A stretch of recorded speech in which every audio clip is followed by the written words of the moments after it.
الله الرحمن الرحيم الحمد لله الذي هدانا لهذا وما كنا لنهتدي لولا أن هدانا الله لقد جاءت رسل ربنا بالحق ثم الصلاة والسلام والتحية والإكرام على النبي الأمي القرشي الهاشمي الأبطحي رسولنا الممجد والمصطفى الأمجد والمحمود الأحمد أبي القاسم محمد اللهم صل على محمد وآل محمد وعلى أهل بيته الطيبين الطاهرين المعصومين المظلومين المنتجبين المنتخبين واللعنة الدائمة الباقية على أعدائهم مجمعين من الآن إلى قيام يوم الدين أما بعد فقد قال الله الحكيم في كتابه الكريم وهو أصدق الصادقين وقوله الحق أعوذ بالله من الشيطان الرجيم بسم الله الرحمن الرحيم يا أيها الذين آمنوا هل أدلكم على تجارة تنجيكم من عذاب أليم تؤمنون بالله ورسوله وتجاهدون في سبيل الله بأموالكم وأنفسكم ذلكم خير لكم إن كنتم تعلمون اللهم صل على محمد وآل محمد حضرات محترم،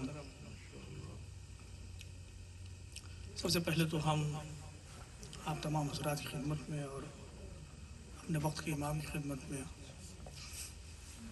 محسن اسلام حضرت خدیجہ الکبریٰ سلام اللہ علیہا کی وفات یا شہادت جو بھی آپ کہنا چاہیں اس کی تسلیت پیش کرتے ہیں۔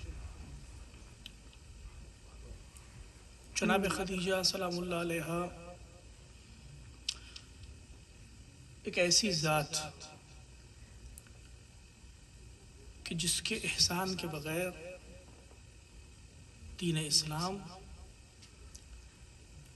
نہ پھیل سکتا تھا نہ محفوظ رہ سکتا تھا۔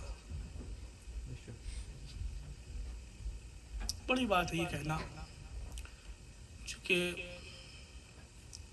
ہو سکتا ہے کہنے والا کہے کہ صاحب آپ اللہ چاہتا تھا تو پھر کون روکتا اس کو، لیکن جب اللہ بھی چاہتا ہے تو کچھ وسائل اور ذرائع فراہم کرتا ہے، اور ان وسیلوں کا احترام ہمارے اوپر اتنا ہی واجب ہوتا ہے جتنا ہم دیگر مقدسات اسلام کا احترام کرتے ہیں۔ تو اگر دین اسلام آج ہے تو اس محسن اسلام کی وجہ سے، اور عام طور سے آپ یہ اشعار سنتے رہتے ہوں گے، آج بھی میں جب آ رہا تھا تو یہ شعر میرے ذہن سے، میرے سماعتوں سے ٹکرایا۔ شعر مجھے یاد نہیں ہے، لیکن یہ شعر آپ نے کئی جگہ پہ سنا ہوگا کہ اسلام میں دو چیزیں ایسی تھی کہ جس کی وجہ سے دین اسلام پائیدار رہا، قائم رہا، ایک مال خدیجہ اور ایک خون ابو طالب۔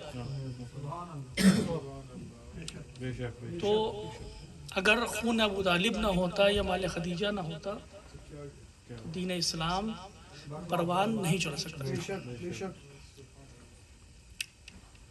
جس آیہ کریمہ کی تلاوت میں نے آپ کی خدمت میں پیش کی، اس میں پروردگار عالم ارشاد فرما رہا ہے کہ کیا ہم تم کو ایک ایسی تجارت کا راستہ بتائیں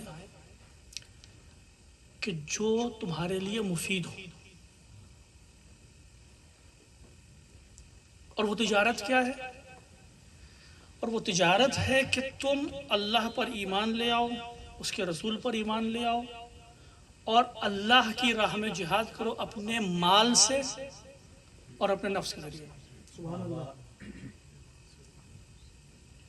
جناب خدیجہ سلام اللہ علیہا اگر اس آیت کی روشنی میں دیکھا جائے تو جناب خدیجہ سلام اللہ علیہا دین اسلام کی سب سے پہلی مجاہدہ تھی، کہ جنہوں نے اپنے مال کے ذریعے جہاد کیا۔ جناب ابو طالب علیہ السلام اس آیت کی روشنی میں اسلام کے سب سے پہلے مجاہد تھے، کہ جنہوں نے اپنے نفس کے ذریعے جہاد کیا. البتہ ایسا نہیں ہے کہ جناب ابو طالب نے مال کے ذریعے نہ کیا ہو یا جناب خدیجہ نے نفس کے ذریعے نہیں کیا ہو. نہیں، جو بارش صفات ہیں دونوں حضرات کی، اس کی روشنی میں آپ کی خدمت میں عرض کر رہا ہوں. جناب خدیجہ وہ ذات ہے کہ جس کے بارے میں پروردگار عالم ارشاد فرماتا ہے. چونکہ جناب خدیجہ سے منسوب ہے تو میں صرف بعض نکات جناب خدیجہ کی ذات کے حوالے سے عرض کروں گا آپ کی خدمت میں، چونکہ ایسے مواقع بہت کم آتے ہیں کہ جہاں پر ہم ان ہستیوں کے حوالے سے گفتگو کریں.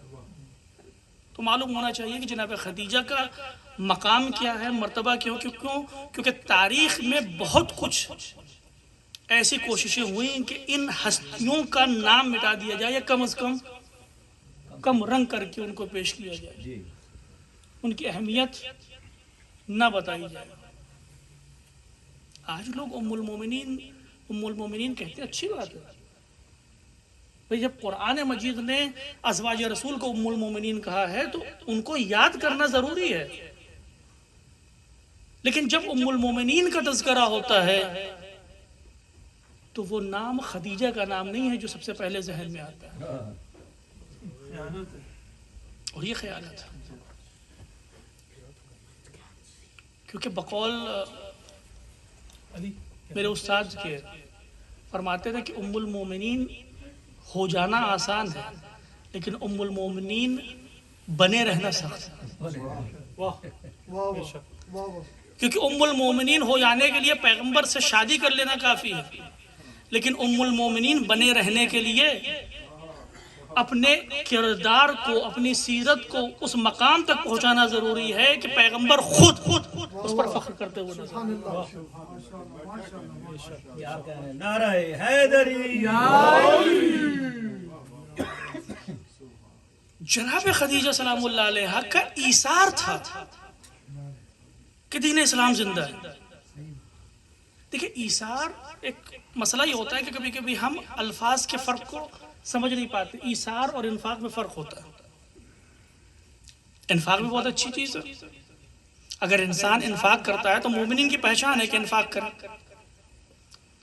انفاق بھی اچھی چیز ہے، لیکن ایثار کا مرتبہ انفاق سے اوپر ہوتا ہے، بلند ہوتا ہے. کیوں؟ اچھا، ایثار اور انفاق کا فرق کیا ہے؟ ایثار اور انفاق کا فرق یہ ہے کہ انفاق میں انسان کی اپنی ضرورتیں باقی رہتی ہیں، اس کو کوئی نقصان نہیں ہوتا. مثال کے طور پر مثال دیتا چلوں میں. میرے پاس ایک گلاس پانی ہے، آپ بھی پیاسے ہیں، میں بھی پیاسا ہوں. اب سمجھ لیجئے کہ کہیں پانی اویلیبل نہیں ہے. اب یہاں پر میرے پاس دو راستے ہیں. یا تو میں اس پانی میں سے تھوڑا سا پانی آپ کو پیش کر دوں کہ صاحب آپ بھی پی لیجئے، ہم بھی پی لیں گے. یہ ہوتا ہے انفاق.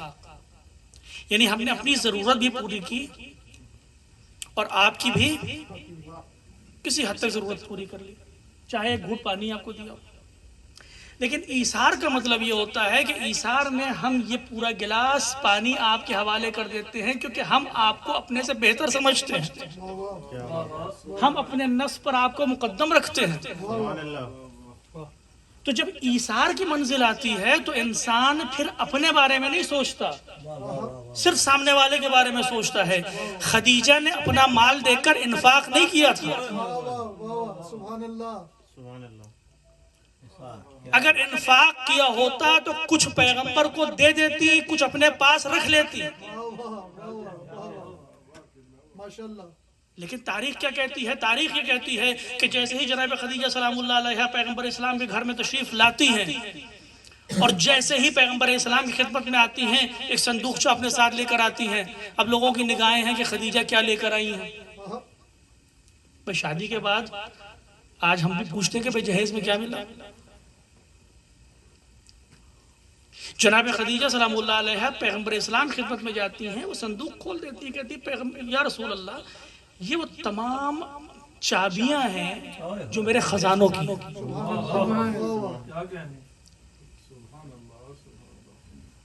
آج کے بعد سے یہ مال خدیجہ نہیں ہے.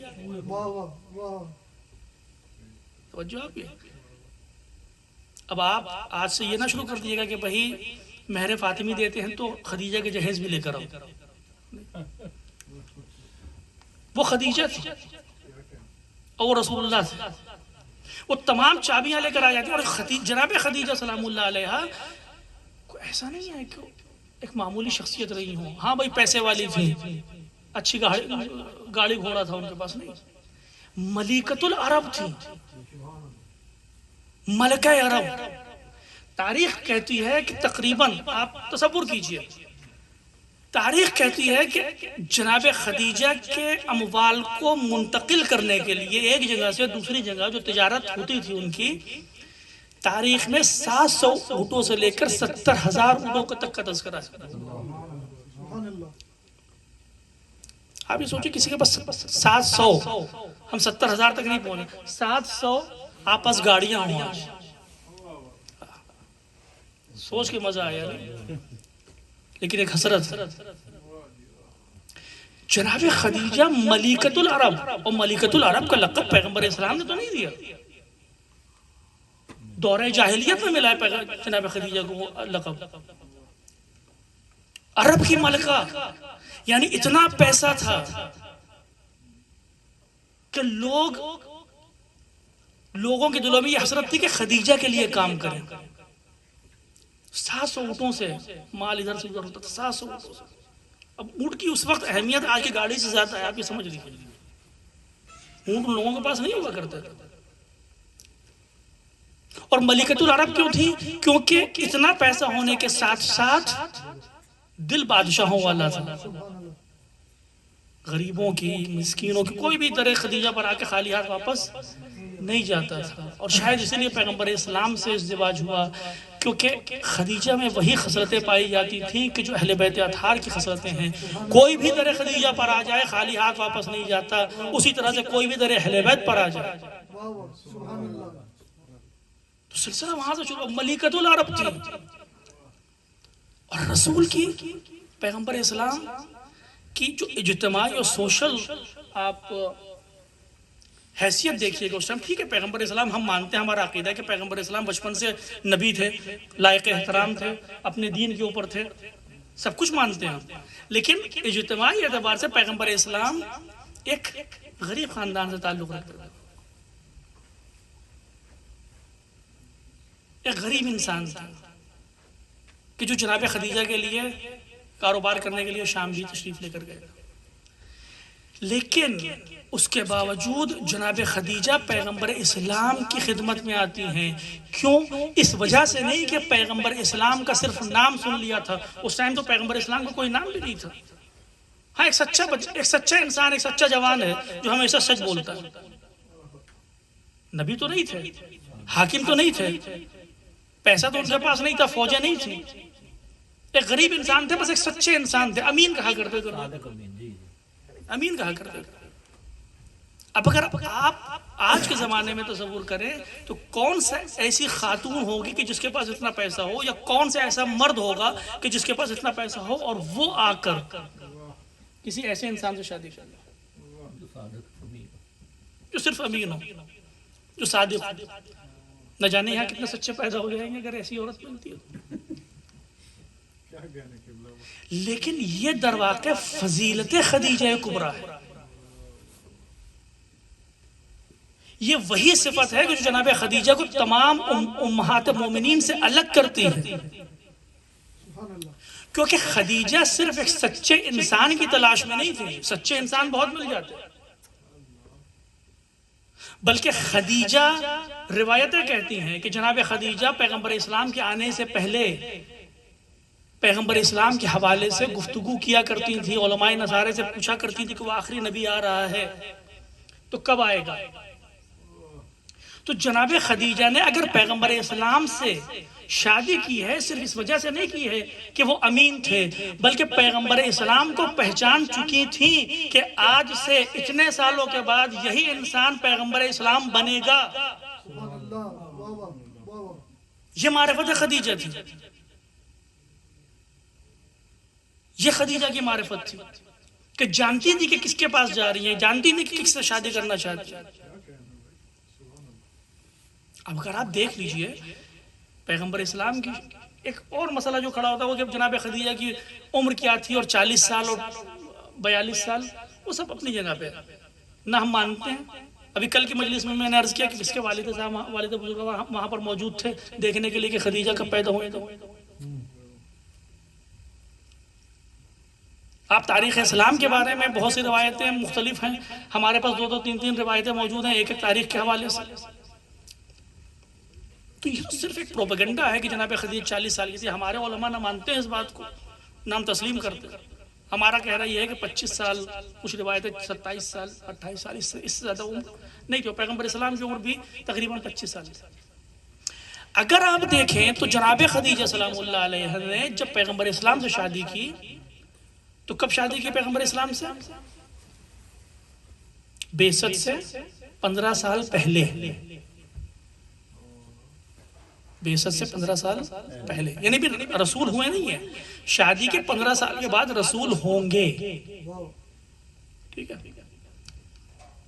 جناب خدیجہ کا انتقال کب ہوا ہے؟ بعثت کے 10ویں سال، یعنی تقریباً 25 سال کا جو عرصہ تھا وہ پیغمبر اسلام کے ساتھ آپ نے ساتھ میں گزارا، 25 سال۔ تاریخ کہتی ہے کہ پیغمبر اسلام نے شہر مکہ میں جناب خدیجہ کے علاوہ کسی اور سے شادی نہیں کی۔ آج جب ازواج رسول کی بات ہوتی ہے، پیغمبر اسلام کی شادیوں کی گفتگو ہوتی ہے تو کہتے ہیں کہ 7 تھیں، 10 تھیں، 15 تھیں، 20 تھیں۔ ہمیں اس سے بحث نہیں ہے کہ کتنی تھیں، لیکن یہ نہ کہو کہ سب برابر تھیں۔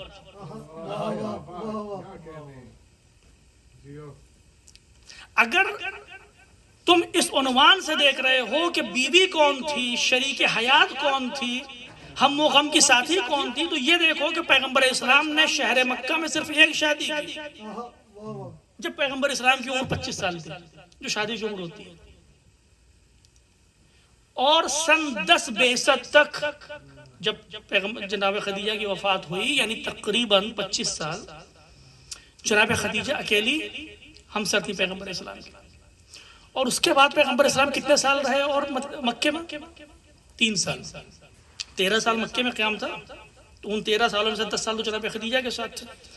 اس کے بعد آپ مدینہ تشریف لے کے گئے ہجرت کر کے۔ اب پیغمبر اسلام کی عمر کیا ہے؟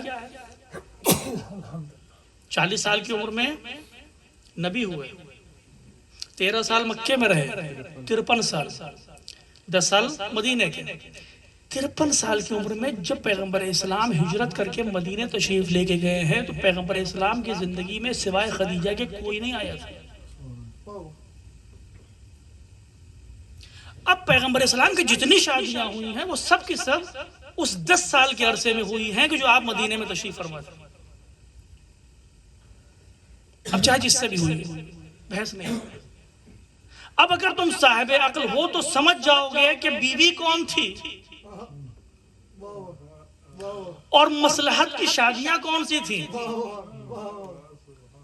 اگر تمہیں یہ دیکھنا ہے کہ افضل امہات کون تھی تو پھر یہ دیکھو کہ پیغمبر کی حقیقی بیوی کون تھی،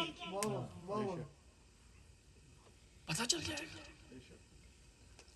جناب خدیجہ کی حیات ہوا ہے، جب تک زندہ رہی پیغمبر، یعنی در واقع جناب خدیجہ کا مقام امام پیغمبر اسلام کی زندگی میں وہی ہے کہ جو جناب فاطمہ زہرا سلام اللہ علیہ کا مقام تھا امام علی علیہ السلام کی حیات میں۔ جس طرح سے علی نے فاطمہ کے رہتے ہوئے دوسری شادی نہیں کی، ویسے ہی پیغمبر اسلام نے خدیجہ کے رہتے ہوئے دوسری شادی نہیں کی۔ کیوں؟ کیونکہ خدیجہ کی معرفت وہاں تھی۔ خود پیغمبر اسلام کا قول ہے، آپ ابھی بھی شاید اشعار میں یہ پڑھا گیا تھا یا کسی نے تذکرہ کیا اس کا، خود پیغمبر اسلام نے یہ جملہ کہا ہے کہ ایک مرتبہ جناب حالہ تشریف لائی تھیں، جناب خدیجہ کی خالہ زاد بہن تھیں، مدینہ تشریف لائیں، اور جیسے ہی پیغمبر اسلام نے ان کی آواز سنی تو جناب خدیجہ کی یاد آ گئی پیغمبر اسلام سے۔ جیسے ہی جناب خدیجہ کی یاد آئی تو ایک ام المومنین وہاں تشریف فرما تھی، تو انہوں نے غلط لفظ کا استعمال کیا، فرمایا کہ آپ کو ابھی تک اس عجوزہ کی، اس بوڑھی عورت کی یاد آتی ہے جبکہ آپ کو اللہ نے اس سے بہتر عطا کی ہے؟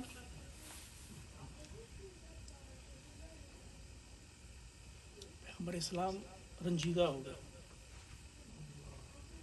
اور پیغمبر اسلام نے وہاں پر جواب دیا، اور پیغمبر اسلام کا وہ جواب در واقع حد فاصل ہے خدیجہ میں اور باقی امہات المومنین میں۔ پیغمبر اسلام نے کہا کہ صدقتنی اذ کذبت، اس نے میری تصدیق اس وقت کی جب سب نے مجھے جھٹلایا تھا۔ سبحان اللہ،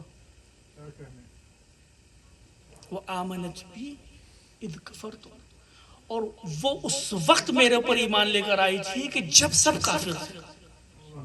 سبحان اللہ،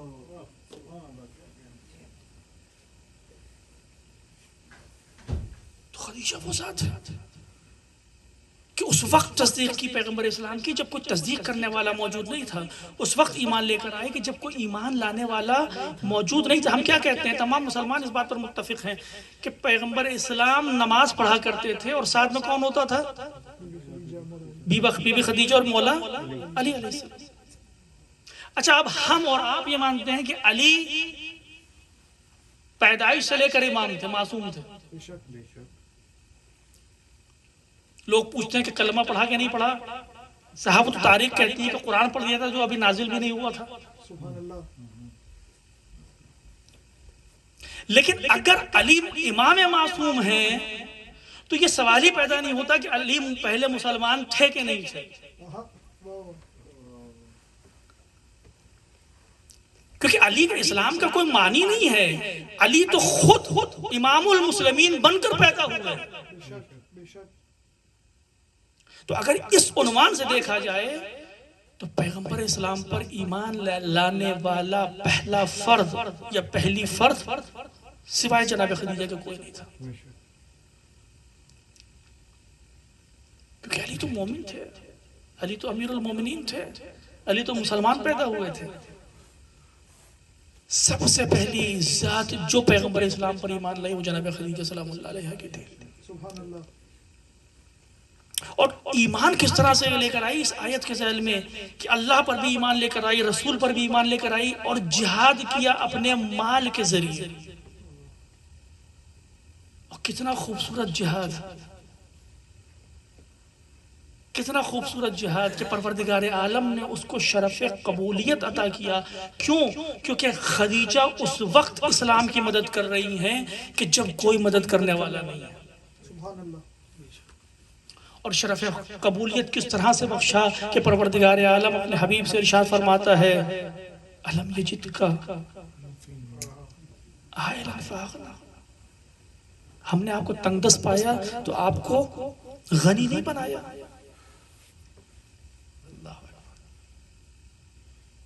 کس طرح سے غنی بنایا؟ مال خدیجہ سے غنی بنایا۔ خلوص نیت دیکھیں آپ خدیجہ کا کہ خدیجہ کی جیب سے پیسہ جا رہا ہے، لیکن جب پروردگار عالم اپنے حبیب سے خطاب کرتا ہے تو یہ کہتا ہے کہ یہ پیسہ خدیجہ کا نہیں تھا، یہ پیسہ تو ہمارا تھا۔ کیا کہتے ہیں، ماشاء اللہ، یہ خدیجہ کا پیسہ تھا جو امت مسلمہ کو غنی بنا گیا۔ ابھی آپ نے شعر سنا کہ اسلام کے حوالے سے غنی بننے والے بہت تھے، لیکن مال دیکھ کر جو غنی بنا جائے وہ خدیجہ ہے۔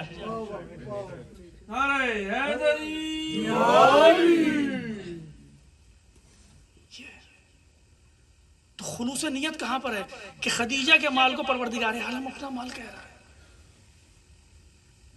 اور پھر چونکہ وقت نہیں ہے، میں زیادہ فضائل نہیں بیان کر رہا ہوں جناب خدیجہ سلام اللہ علیہ کے،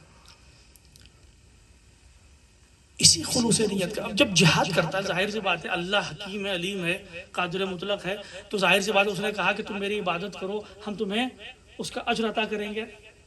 من جاء بالحسنہ فلہ عشر امثالھا، ایک نیکی کرو گے تو 10 ملیں گی۔ لیکن اگر کوئی نیکی ایسی ہو جائے کہ جس کے 10 برابر ہونا ممکن ہی نہ ہو، البتہ قدرت خدا کو آپ ابھی الگ ہٹا کے رکھیے، ابھی صرف ظرافت کے عنوان سے آپ پیش کر رہا ہوں۔ اگر نیکی اتنی عظیم ہو جائے واہ واہ کہ وہاں پر 1 2 3 4 اور 10 کا کوئی معنی نہ بچتا ہو، تو پروردگار عالم اگر اجر دے تو کیا دے؟ اگر یہ دیکھنا ہو تو خدیجہ کی زندگی کو دیکھو کہ پروردگار عالم کی راہ میں خدیجہ نے جو کچھ تھا وہ سب کچھ دے دیا، سبحان اللہ اور اس خلوص نیت سے دیا کہ پروردگار عالم کو انداز خدیجہ اس قدر پسند آیا کہ جس نعمت کو پروردگار عالم اپنے حبیب کے لیے بھی کوثر کہتا ہو، واہ واہ کیا کہنے جس نعمت کو اپنے حبیب کے لیے کوثر کہہ رہا ہو کہ اگر ہم تمہیں فاطمہ دے رہے ہیں میرے حبیب تو اتنا سمجھ لینا خیر کثیر ہے، اس نعمت کو بھی خدیجہ کی گودی میں ڈالا۔ سبحان اللہ فاطمہ ایک عام انسان نہیں ہے، ایک عام بندی نہیں ہے، خاص ہے۔ خاص کس طرح سے ہے کہ جب پروردگار معرفی کروانا چاہتا ہے تو کہتا ہوں فاطمہ تو ابوہا وبالہا وبنوہا، یہ فاطمہ ہے۔ خاص کس طرح سے ہے کہ جب حبیب کو دینا ہوتا ہے تو ایسے ہی نہیں دے دیا جاتا، معراج پر بلایا جاتا ہے اور وہاں پر نور فاطمہ کو عطا کیا جاتا ہے۔ یعنی فاطمہ کا مقام یہ ہے کہ پروردگار بتانا چاہ رہا ہے کہ جب تک اس دنیا میں آنے کا وقت نہ ہو جائے تب تک فاطمہ جنت کو چھوڑ کر جانے والی نہیں ہے، اسلام میں رہنے والا نور نہیں ہے۔ رسول کی حدیث ہے نا کہ جب مجھے جنت کا اشتیاق ہوتا ہے تو میں فاطمہ کو سونگتا ہوں۔ کیوں؟ کیونکہ روایتیں یہی کہتی ہیں کہ پیغمبر اسلام معراج پر گئے اور پیغمبر اسلام سے پروردگار عالم نے ایک سیب دیا اور آپ نے وہ تناول فرمایا اور اس کے بعد جناب فاطمہ سلام اللہ علیہا کی ولادت ہوئی۔ یہ تمام چیزیں ہیں روایتوں میں۔ تو خدیجہ کا خلوص نیت کیا تھا کہ خدیجہ نے اس خلوص نیت کے ساتھ پروردگار عالم کی راہ ہمیں دیا کہ جس فاطمہ کو دینے کے لیے پروردگار اپنے حبیب کو بھی عرش پر بلاتا ہے، وہ فاطمہ جب اس دنیا میں آتی ہے تو خدیجہ کی گود میں کھیلتی ہوئی۔ اب اس کے بعد اگر کوئی یہ سوال کرتا ہے کہ کون افضل امہات تھا تو صاحب پھر آپ سے بحث کرنے کو کوئی فائدہ نہیں ہے۔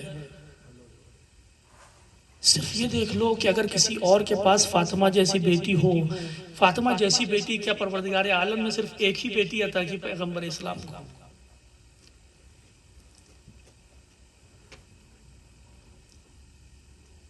ورنہ خدیجہ اللہ اکبر ام المومنین خدیجہ اور دیگر امہات مومنین میں فرق یہ آخری فرق میں خدمت میں عرض کر رہا ہوں۔ مجھے معلوم ہے آپ لوگ تھک رہے ہیں، تھکان ہو جاتی ہے۔ باقی جتنی مائیں ہیں وہ قرآن کی آیت کے بقول امت کی ماں ہے، یعنی مومنین کی ماں۔ فرق یہ ہے کہ پیغمبر اسلام کی جتنی ازواج ہیں وہ سب مومنین کی ماں ہیں، لیکن خدیجہ صرف مومنین کی ماں نہیں ہے بلکہ امیر المؤمنین کی بھی ماں ہے۔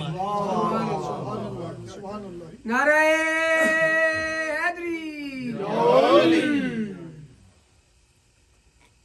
علی اپنی ماں فرماتے تھے، کہتے تھے کہ ماں کی طرح مجھے پالا ہے خدیجہ نے، جناب خدیجہ نے۔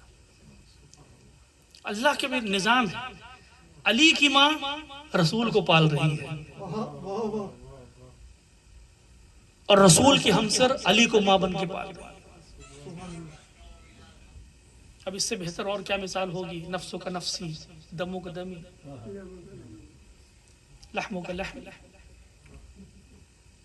اس سے بہتر اور کیا مثال ہوگی؟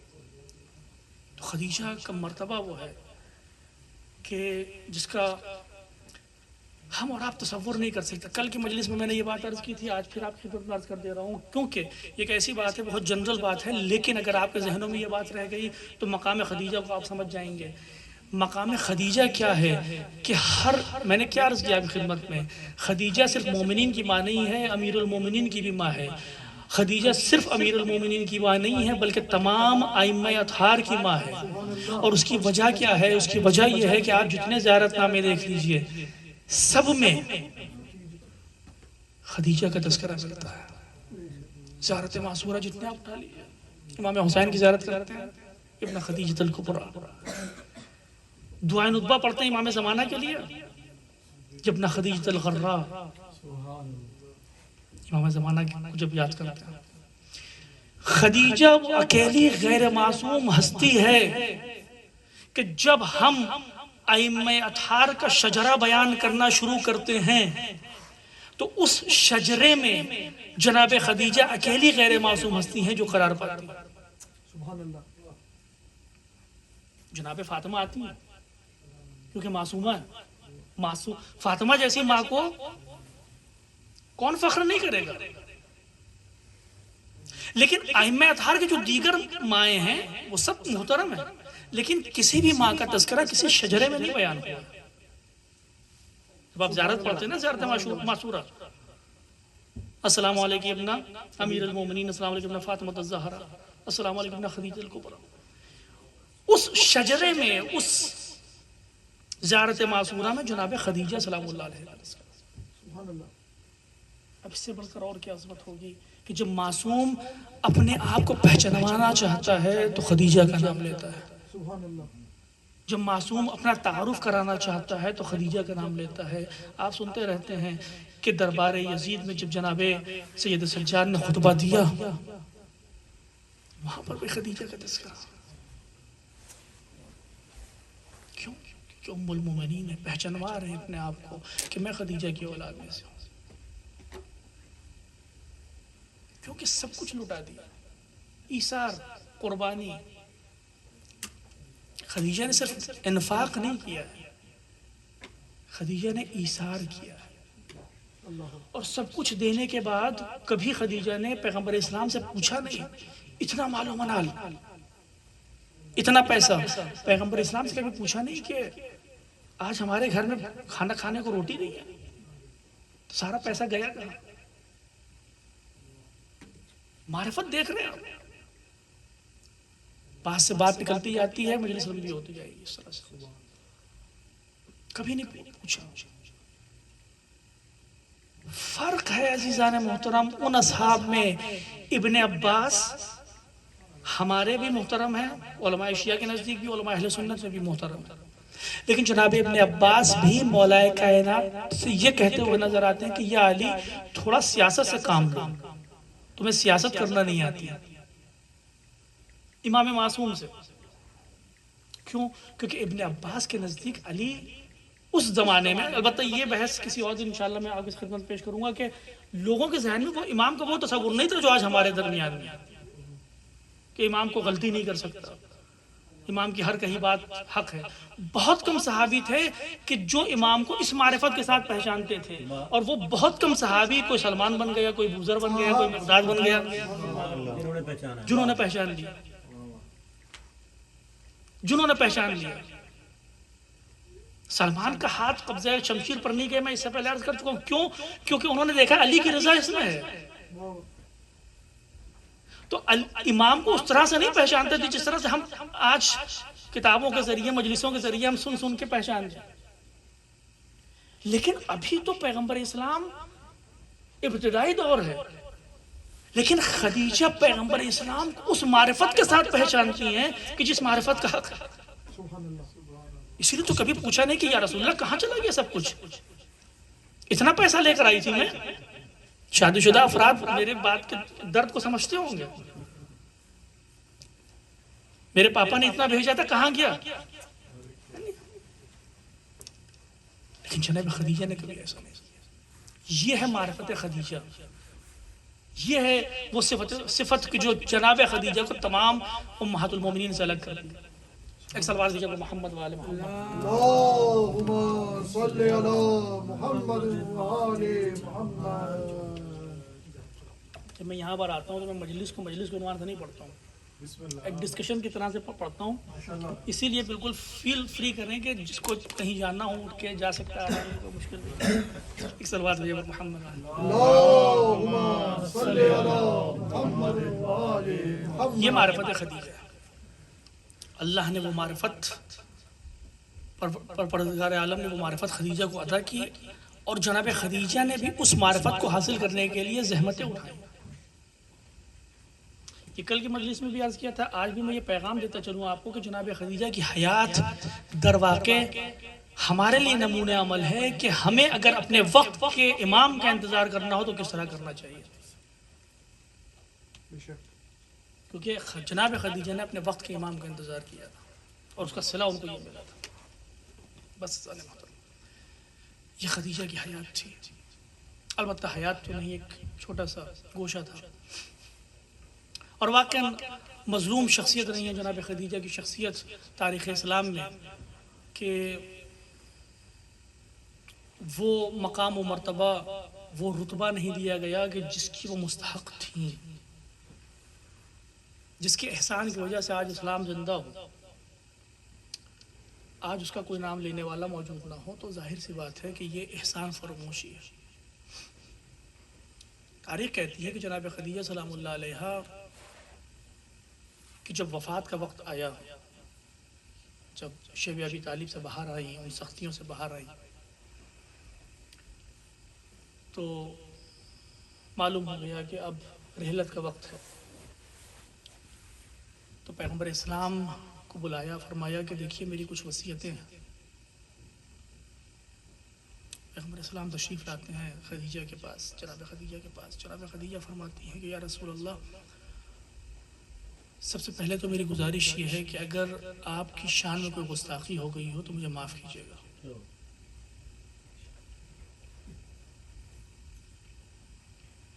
یہ وہ خاتون کہہ رہی ہے کہ جس نے اپنا سب کچھ لوٹا دیا ہو دین اسلام کا۔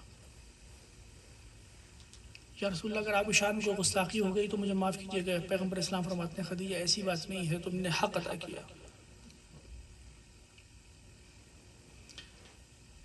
جناب خدیجہ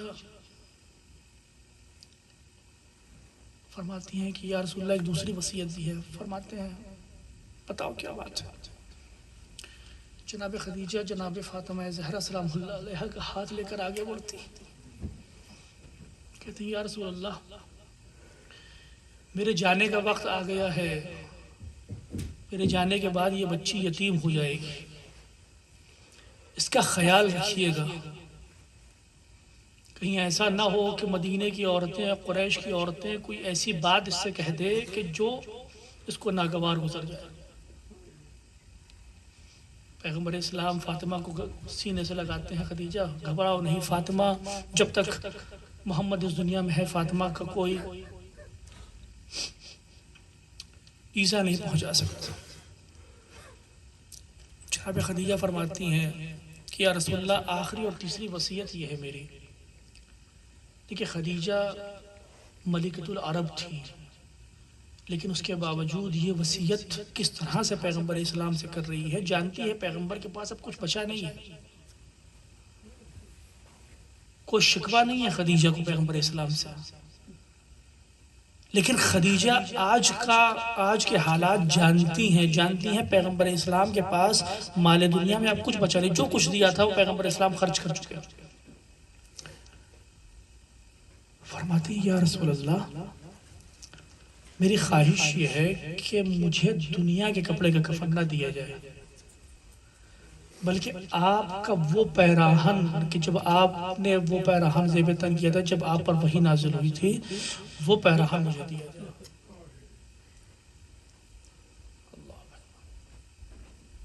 پیغمبر اسلام کہتے ہیں بالکل خدیجہ۔ روایتیں کہتی ہیں خدیجہ کی وصیت ختم نہیں ہوئی تھی کہ جبرائیل امین نازل ہوتے ہیں اور پیغمبر اسلام سے فرماتے ہیں یا رسول اللہ، خدا آپ کو سلام پہنچاتا ہے اور خدا نے فرمایا ہے کہ خدیجہ نے اپنا سب کچھ میری راہ پر قربان کر دیا، خدیجہ کا کفن اب میری ذمہ داری۔ کہ بہشت کفن بھیجا ہے پروردگار عالم نے، اللہ اکبر۔ خدیجہ 3 وصیتیں کر کے چلی گئی، وہ محسن اسلام کہ جس نے اپنا سب کچھ لٹا دیا ہو دین اسلام پر، اس نے جاتے ہوئے اس دنیا سے رخصت ہوتے ہوئے کیا مانگا تھا؟ اس نے صرف 2 باتیں مانگی تھی۔ ایک یہ مانگا تھا کہ فاطمہ کا خیال رکھا جائے، فاطمہ کا خیال رکھا جائے۔ وہ محسن اسلام کہ جس کے مال سے دین اسلام پھلا پھولا ہو، وہ محسن اسلام کہ جس نے مال دے کر پیغمبر اسلام کی مدد کی ہو، امت مسلمہ کی مدد کی ہو، اس نے چاہتے ہوئے صرف یہ مانگا تھا کہ فاطمہ کا خیال رکھا جائے۔ عزیزان محترم، امت نے کس حد تک حق خدیجہ کو ادا کیا، کس حد تک حق خدیجہ کو ادا کیا کہ جب پیغمبر اسلام کی وفات ہو جاتی ہے، پیغمبر اسلام کی وفات ہو جاتی ہے، عزیزوں جناب خدیجہ کے بارے میں علماء لکھتے ہیں کہ جناب خدیجہ کا انتقال ان 3 سالوں کی سختیوں کی وجہ سے ہوا جو شیب ابی طالب میں آپ نے ان کا سامنا کیا۔ 3 سال جناب خدیجہ نے بہت مشکلات کا سامنا کیا شیب ابی طالب میں، لیکن عزیزان محترم خدیجہ 3 سال تک شیب ابی طالب میں رہی ہیں، اس کے بعد امراض میں گرفتار ہوئیں، مشکلات کی وجہ سے اس دنیا سے کوچ کر گئیں، لیکن نبی کی بیٹی صرف 60 دن یا 90 دن اس دنیا میں ہے، اور جب اپنے باپ کی قبر پر جاتی ہے تو یہ مرثیہ کہتی ہوئی نظر آتی ہے کہ یا ابتا صبت علیہ مصائب لو انہا صبت علیہ مصرنا لیالیہ، اے والد گرامی اتنی مصیبتیں ان 6 مہینوں میں پڑ گئی، ان 30 دنوں میں، ان 60 دنوں میں اتنی مصیبتیں فاطمہ پر پڑ گئی کہ اگر دنوں پر پڑتی تو پھر رات کی تاریکی میں بدل جاتے۔ خدیجہ کیا مانگ کے گئی تھی؟ فاطمہ کا خیال رکھنا، لیکن امت نے فاطمہ کے ساتھ کیا کیا؟ ارے فاطمہ کا جنازہ بھی اٹھتا ہے تو رات کی تاریکی میں اٹھتا ہے۔ امت کا کوئی امتی نہیں ہے کہ جو فاطمہ کے ساتھ ساتھ، فاطمہ کے جنازے کے ساتھ ساتھ تشییع جنازہ کر سکے، لیکن فاطمہ اس دنیا سے رخصت ہو جاتی ہے، شاید یہ بتانا چاہتی ہو کہ دیکھو میں جا رہی ہوں، لیکن اپنے عمل سے یہ بتا کر جا رہی ہوں کہ جتنے امتی تھے ان سے میں راضی نہ تھی۔ ارے میرے ماں کی وصیت تھی کہ مجھے راضی رکھا جائے، میرے باپ کی وصیت تھی کہ مجھے راضی رکھا جائے، میں جا رہی ہوں راضی نہیں ہوں۔ بس عزیزان محترم آپ کی زحمت تمام ہے۔ آخری وصیت کیا تھی خدیجہ کی؟ خدیجہ کی آخری وصیت یہ تھی کہ کفن ملے تو پھر پیغمبر اسلام کے پیراہن کا ملے، لیکن عزیزوں اللہ قسمت خدیجۃ الکبریٰ کہ پیغمبر اسلام کے پیراہن کا کفن بھی ملا، اور اللہ تعالیٰ نے جنت سے ایک کفن بھی بھیجا تھا، پروردگار عالم نے ایک کفن بھی بھیجا۔ عزیزو خدیجہ اکیلی وہ ذات تھی کہ جب اس دنیا سے رخصت ہوتی ہے، جب اس دنیا سے رخصت ہوتی ہے قبر میں اتاری جاتی ہے تو ایک کفن میں اتاری نہیں جاتی، 2 کفنوں میں اتاری جاتی ہے۔ ایک پیغمبر اسلام کا پیراہن ہے، ایک اللہ کا بھیجا ہوا کفن ہے۔ اللہ اکبر! خدیجہ کو بہت خواہش تھی کہ فاطمہ خوش رہے، خدیجہ کو بہت خواہش تھی کہ نسل فاطمہ خوش رہے۔ ارے خدیجۃ الکبریٰ، ارے آپ ملکۃ العرب تھی، آپ کو 2 کفن نصیب ہوئے، لیکن ذرا کربلا کے میدان میں آ کر دیکھیے، ارے آپ کا نواسہ ہے میدان کربلا میں، ارے اس کا جسم 3 دن تک میدان کربلا میں پڑا ہوا ہے، ارے حسین کے جسم پر نہ سر ہے نہ کفن ہے۔ اب جو زینب دیکھتی ہے تو یہ کہتی ہوئی نظر آتی ہے، اے نانا، ارے یہ امت کا صلہ ہے، اپنے کشتہائے نجس کو دفن کر دیا، ارے میرے میں جائے کو ایک کفن بھی نصیب نہ ہوا۔ الا لعنت اللہ علی القوم الظالمین، سیعلم الذین ظلموا ای منقلب ینقلبون۔